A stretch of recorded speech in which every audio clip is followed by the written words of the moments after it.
बहुत तो भाषण प्रवचन का अभ्यासी नहीं हूँ। साहिब जी ने बताया रैसना कबीर यूट्यूब चैनल जो मैं चलाता हूँ, मैं किताब पढ़ पढ़ के चलाता हूँ। मुझे स्वयं का इतना वो नहीं है, फिर भी साहिब जी ने आदेश दिया है तो आदेश के पालन के लिए कुछ सेवक प्रस्तुत है। एक बहुत प्रसिद्ध साखी है सतगुरु कबीर साहिब की, वैसे आप सबको याद है और उस पर कोई बोलता भी नहीं है। आज अचानक मेरा मन हो गया है तो उस पर बोलूंगा। सतगुरु ने कहा, मक्खी गुड़ में गड़ी रही, पंख रहे हो लपटाए, हाथ मले और सिर धुने, लालच बुरी बलाए। सतगुरु ने कहा, मक्खी जो है गुड़ में धंस गई है। पिघला हुआ गुड़ हो यदि, सूखा गुड़ में नहीं धंसती है।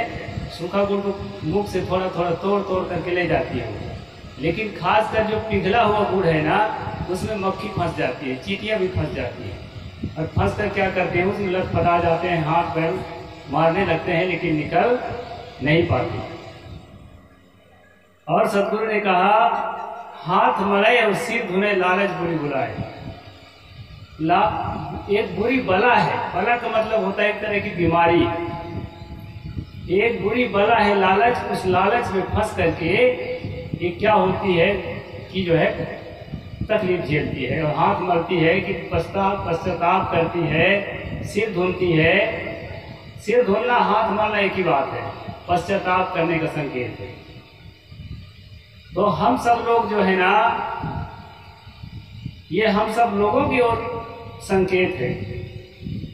खासकर मैं पारक सिद्धांत के हिसाब से आप लोगों से निवेदन करता हूं कि जब तक आपके अंदर अपनी जागृति नहीं पैदा होती है, आप नहीं सोच पाते कि मुझे क्या करना चाहिए, तब तक हम लोग आपको कुछ नहीं बता सकते।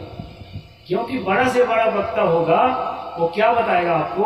अपनी बात बताएगा। जो उसको कहें कबीर, राम है राजा जो कुछ करे सो छाजे।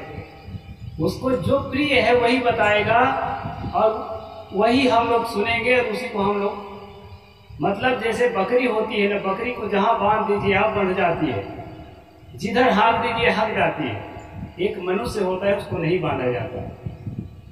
लेकिन हम अगर आदेश पर चल रहे हैं, किसी के आदेश हो, हमारी स्वतंत्रता बिल्कुल भी नहीं है, तो बकरी से ज्यादा कुछ नहीं है। ऐसी स्थिति में मक्खी की तरह हम लोग धर्म की चाशनी में लिपट जाते हैं। ये हालात है। और ये बात मुझे इसलिए कहना पड़ रहा है,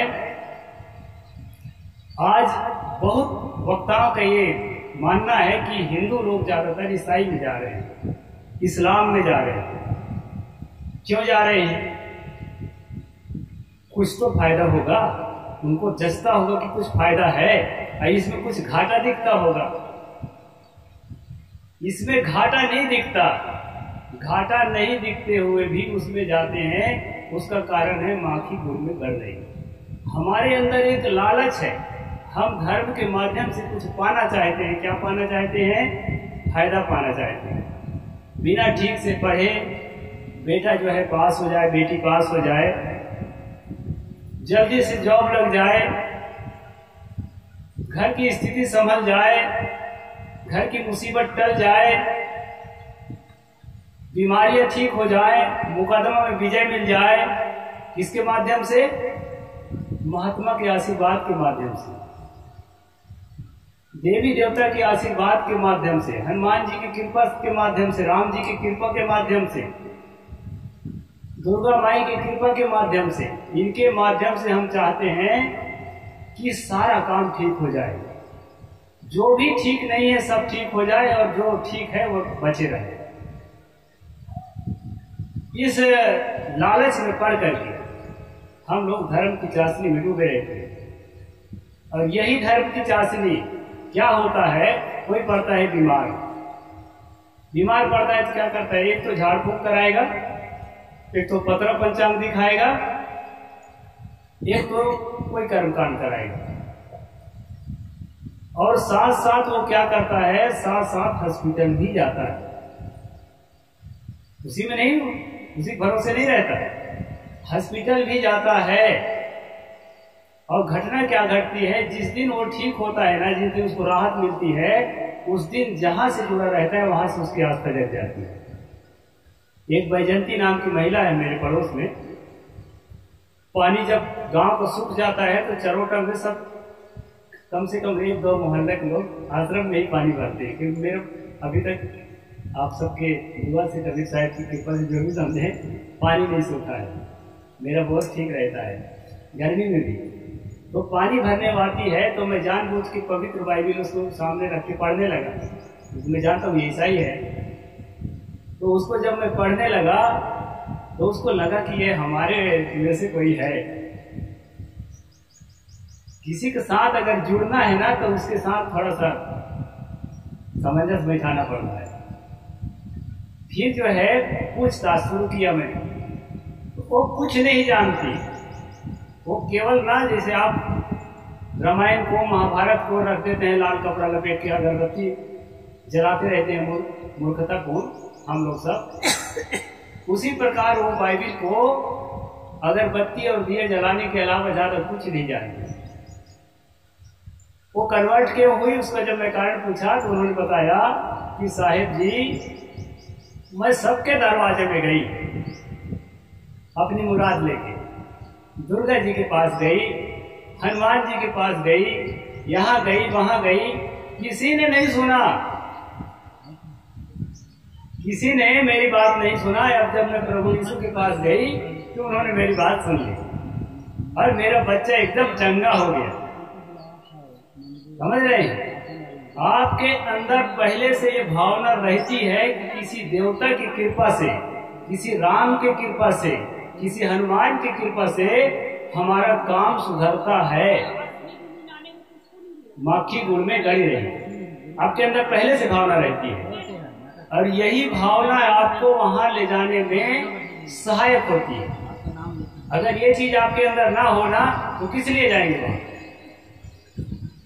और उनके यहाँ हॉस्पिटल भी होता है, अपने दफ्तरी में भी जो बठेना है ना, क्रिश्चियन हॉस्पिटल, हॉस्पिटल भी होता है। यदि यीशु की कृपा से ही सब कुछ होता, हॉस्पिटल की जरूरत कैसे पड़ती है?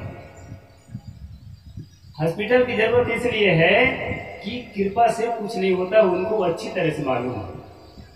वो केवल जो है जानते हैं आपकी मानसिकता को। आपको कोई संत है, कोई महात्मा है, राम भक्ति का पाठ क्यों पढ़ाता है? आपकी मानसिकता को जानता है कि आप जो है राम भक्ति में लिप्त हैं। राम आपके लिए हितकारी था कि अहितकारी था, ये आप नहीं सोच सकते। इसलिए कोई भी आदमी आपको, कोई महात्मा चाहे कभी पंथी क्यों ना हो, राम भक्ति पाठ पढ़ाता है। और मैं जो है कम ठीक समझा जाता हूँ इसी मामले में, क्योंकि राम जी अपने अवतार के लिए जो संकल्प किए हैं बालकांड में, जहाँ पर कहे हैं कि जब जब हो ही धर्म की हानि, बाढ़े असुर अधम अभिमानी, ठीक है ने, करे अनित जाय नहीं वर्णी, सीधे ही धेनु सुधरनी। ये जो शब्द बोले हैं वहां, तो किसके लिए बोले हैं? बाढ़े असुर अधम अभिमानी। अब आप सोचेंगे तो बहुत बढ़िया काम कर रहा है, अधमों के लिए, असुरों के लिए, उनकी हत्या करने के लिए राम जी आ रहे हैं, तो बहुत बढ़िया काम कर रहे हैं, करना ही चाहिए, सोचेंगे ना आप लोग। लेकिन जब इसको फैक्ट चेकिंग करेंगे ना कि अधम कौन है, तो उसके लिए बाल कांड में नहीं उत्तरकांड में जाना पड़ेगा। तो वहां पर राम का भगत कालभूषण जी क्या कहता है? जे वर्णाधम तेली कुम्हारा, स्वपच की रात कोल कलवारा। स्वपचों के, कोरों के, कलारों के जब संख्या बढ़ जाती है, अहंकार बढ़ जाता है, और ब्राह्मणों को कुछ नहीं समझते, अपने बराबर को समझने लगते हैं, ऐसी स्थिति में विष्णु कहता है कि मैं राम का अवतार लेकर के, कृष्ण का अवतार लेकर के उसकी जनसंख्या को कम करता हूँ। अब आप इसको बारीकी से जब पढ़ेंगे उसी रामायण के अंदर, मेरी ओर से नहीं, उन्हीं की अपनी घोषणा है, तो आपको समझ में आ जाएगा कि राम आपके लिए फायदेमंद था कि नुकसानमंद था, समझ में आ जाएगा। अब आप उसमें लिप्त हैं तो महात्मा लोगों को क्या चाहिए? सम्मान चाहिए, और पैसा भी आप से चाहिए। तो आपके मानसिकता को देख कर राम भक्ति के पाठ पढ़ाएंगे, अब मेरे से तो नहीं हो पाता है। तो मैं जो है जो मेरे से बनता है वैसा मैं कह देता हूँ। खास बात है, सदगुरु ने कहा कि मक्खी गुड़ में गड़ी रही, उस भावना में, उस धार्मिक भावना में पूरी तरह से जब आप पीड़ित हो जाते हैं तो क्या होता है कि आप आतंकवाद के लिए भी तैयार हो जाते हैं। हमारे चरोटा में एक बुढ़िया मर गई थी। वो बुढ़िया जो है ईसाई धर्म में कन्वर्ट हो चुकी थी। हमारे यहाँ बहुत ईसाई हो गए और जात की चमार थी, भी बता देता हूँ। ये जो गंदगी हमारे अंदर पहले से है कि ये चमार है, ये नीच है, ये भंगी है, ये खासकर ब्राह्मण से ज्यादा जो है अत्याचारी हमारा ओबीसी हो गया है। तो जब वो मर गई तो उसका बेटा जेसीबी लेके आया था। मैं मोबाइल लेकर के गया था वहां लाइव प्रसारण करने करके, संयोग बस उस दिन नेटवर्क ही काम नहीं कर रहा था, नहीं कर पाया। जय श्री राम, हिंदू एकता जिंदाबाद के नारा लगाते हुए 4-5 गांव के लोग इकट्ठा हो गए। उसको गाड़ने नहीं दिए, लाश को नहीं गाड़ने दिए। मजबूर होकर के वो बेचारा अपने आंगन खोद के जो है गाड़ा। ये स्थिति है। तो मतलब आप जो है ना आतंकवाद के लिए भी आप तैयार हो जाएंगे अगर धर्म की भावना में बुरी तरह से डूबे हैं तो। धर्म जो है एक नफरत है। आज का जो धर्म, जिसको धर्म समझ बैठे हैं, ये एक नफरत है। उस नफरत में आप लोग डूब रहे हैं। हम लोग सब ऐसा नहीं है। सदगुरु कबीर साहब का धर्म ऐसा है ही नहीं। सदगुरु कबीर साहब का धर्म रेशनल है। खुल खेलो संसार में, बांध सके ना कोई, बाल न बांका कर सके जो जग पैरी हो। कई लोग कहते हैं ना, जाको राखे साइया, मार सके न कोई, बाल न बांका कर सके जो जग पैरी हो। जबकि किताब में ऐसा नहीं है। किताब में खुल खेलो संसार में। अपने वैचारिकी को खुला रखो, एकदम स्पष्ट अपनी बातों को स्पष्ट रखिए, अपने विचारों को स्पष्ट रखिए और कहीं बंधिए मत। आप हिंदू नहीं हैं, आप मुसलमान नहीं है, ईसाई नहीं, कुछ नहीं है। ये सब फेक है, आपके दिमाग में थोपा गया है। उसी को सदगुरु ने कहा मक्खी गुड़ में गड़ी रही। हम गुड़ में गड़े हुए हैं। शुद्ध इंसान होना पर्याप्त है। आप सब लोग शुद्ध इंसान है ही। भले दिमाग में आप सोच रहे हैं कि मैं इंसान नहीं हूँ, इंसान नहीं हूँ तो कोई नहीं सोचता, लेकिन उसके साथ में एक चीज और मिला के रखता है कि मैं मुसलमान हूँ, कि मैं हिंदू हूँ। और यही पागलपन है। और इसी पागलपन को खत्म करने के लिए मनुष्य और मनुष्य, कबीर साहब ने कहा को हिंदू को तुरुप कहा वह एक जीवित रहिए। इसी सिद्धांत को जो है मजबूत करने के लिए मैं rational Kabir YouTube channel create किया हूँ। मेरा कोई उद्देश्य नहीं है कि अधिक से अधिक सब्सक्राइबर बढ़े और खूब सारा मुझे पैसा मिले। कल एक नयोग मिला था, वो कहा साहेब मैं रेशनल हो गया हूँ। मुझे जहाँ आसन दिया उसके बगले में जवान है, पढ़ा लिखा है, और बहू भी बोल रही थी कि साहेब मैं रेशनल हो गई। तो मुझे निराशा भी नहीं हो रही है कि मेरे लोग बढ़ते चले जा रहे हैं। तर्कशील बने, ये धर्म की चाशनी में न रखते कि मुसलमानों की बुराई करने में, ईसाइयों की बुराई करने में आपको फायदा हो रहा है। जैसे आप आस्था में डूबे हैं वैसे वो भी आस्था में डूबा है। एक ही चीज है। उसको भी लगता है कि हम सही जगह में, आपको भी लगता है हम सही जगह में, और सही जगह में कोई नहीं है। सही जगह है तर्क। मनुष्य ही एक ऐसा प्राणी है जिसके अंदर तर्क की प्रतिष्ठा है। वो जो है आप बोल करके अगर न चलना चाहे तो स्वतंत्र रूप से सोच सकता है, बोल सकता है। प्राचीन काल में हिंदू धर्म ग्रंथों में आपको सोचने के लिए, बोलने के लिए रोका गया था। अन्यस्य प्रेष्य कामोत्थाप्य यथा काम बध्य। स्वतंत्र रूप से कुछ न सोच सके, कुछ न बोल सके, ऐसा जो है धर्म शास्त्रों ने आपको कहा था। और जिस मनुस्मृति के एक लाइन को लेकर के कई महात्मा बहुत सारी बात कहते हैं, यत नार्यस्तु पूज्यन्ते रमन्ते तत्र देवता। नारियों के बारे में जो एक लाइन है, इतनी मोटी किताब में सिर्फ एक लाइन है। अभी मैं उसमें स्ट्रीम कर रहा हूँ, अभी परसों स्ट्रीम किया हूँ 141 नंबर, जिसको देखना है देख लेना। उसमें बताया है कि अगर महिला, उसी मनु ने बताया, अगर महिला अपने मैके के मतलब अपने माता पिता पक्ष के संपत्ति के अहंकार में, अपने रूप श्रृंगार के अहंकार में पति को निरादर करती है, अहंकार पूर्ण वचन बोलती है, तो उसको जो है बीच चौराहे में कुत्तों से नोचवा कर मार डाला जाए। इसकी चर्चा नहीं करेगा कोई महात्मा, न पारखी और न बेपारखी।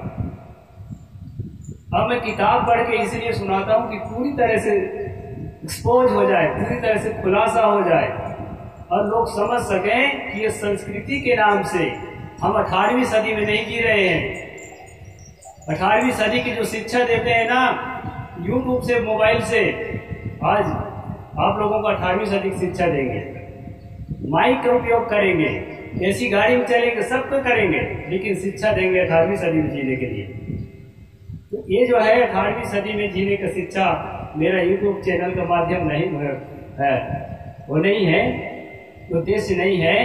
समय पूरा हो गया है, इसलिए मैं बहुत चर्चा नहीं करूंगा। जो भी टच मोबाइल से लाते हैं तो रेशनल कबीर देख सकते हैं, उसमें कोई आपके खिलाफ नहीं है, न राम के खिलाफ है, न किसी के खिलाफ है। उसमें फिर पढ़ के सुनाता हूँ जैसे का तैसा, उसको जरूर आप लोग देखें।